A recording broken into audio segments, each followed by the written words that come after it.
Okay, you've probably seen something like this pop up on your feed before, right? A screenshot of some document totally out of context that just goes viral and starts a massive online firestorm. Well, today, we're going to take a close look at one of these, a series of text snippets that have been making the rounds. Our goal here is pretty simple. Just break down exactly what this source material says, piece by piece, and try to make some sense of it all. So this is the image at the heart of everything. As you can see, it looks like a collection of different document excerpts, with labels like Dataset 9 and Dataset 10. For this breakdown, we're going to stick strictly to what is written right here on the screen and just unpack it together. So what makes this whole thing so compelling and, frankly, confusing? It's the absolutely bizarre mix of information. I mean, on one hand, you've got what reads like a really dry corporate history, and on the other, you have an incredibly serious, deeply disturbing personal allegation.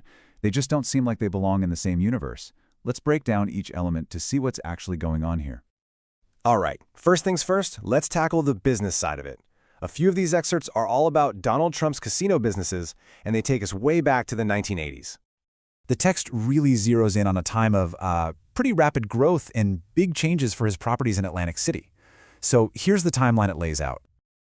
So the document kind of walks us through a few key years. In '85, a property gets a rebrand and becomes Trump Castle. Then by '86, we see a major financial move being detailed. And just 2 years after that, there's a shift in management and another big purchase. The clear story these points tell is one of really aggressive, really fast expansion back in that era. And, the level of detail here is pretty interesting. It doesn't just say a deal was made. No, it specifies that in May of 1986, Trump paid a company named Holiday $70 million. And this was to get full control of a hotel and casino that the text itself calls unprofitable. So to kind of wrap this section up, we've got several specific properties named, and they're all being brought under one big corporate umbrella called Trump Hotels and Casino Resorts, or THCR. This gives us a really clear picture of the corporate stuff being talked about, which honestly makes the next piece of this document all the more jarring. And this is where the document takes a sudden, sharp, and very, very dark turn. The tone, the subject matter, absolutely everything is about to shift away from the business records we've just been looking at. This next part comes from a different file, labeled Dataset 10. It moves completely away from corporate deals and into a deeply personal and, frankly, disturbing claim. We're going to present this to you exactly as it appears in the source text. The text contains this direct and extremely grave accusation. It's a first-person statement alleging a violent crime by Donald Trump, and it also names Ghislaine Maxwell as being present. This is, without a doubt, the most serious and charged claim in the whole document, and it's almost certainly why this image went viral in the first place. Now, it's absolutely critical for our purposes here to remember what an allegation actually is. It is a claim that someone has made, but it is not, in and of itself, proof. Our job in this breakdown is simply to report what the source text says, not to verify it or to judge its contents. The document then goes on to list other people who were allegedly there, and I'm going to read this list exactly as it's written in the source. Elon Trump, Allan Dershowitz, Bob Musk, Don J.R. Trump, Ivanka Trump, and Eric Trump. Now, it's definitely worth noting that the names Elon Trump and Bob Musk appear exactly that way in the text, which, that adds another layer of questions about where this document came from and how accurate it is. And finally, there's one last little piece of the puzzle in this image.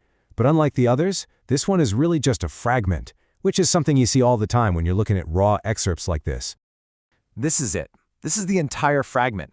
It reads kind of like a broken piece of a conversation, or maybe the setup to a joke.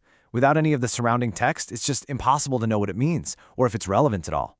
It's a good reminder that not everything you find in a document dump is going to be coherent or even significant. So, after looking at all these different pieces, what are we left with? What's the real takeaway from this viral image? Well, it all really comes down to the stark, almost unsettling contrast between the different kinds of information we're seeing.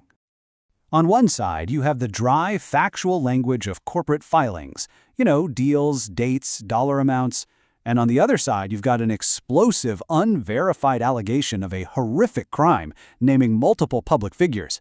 The document basically forces you to hold these two completely different realities in your head at the same time, with zero context to connect them. And that leaves us with a really critical question, doesn't it?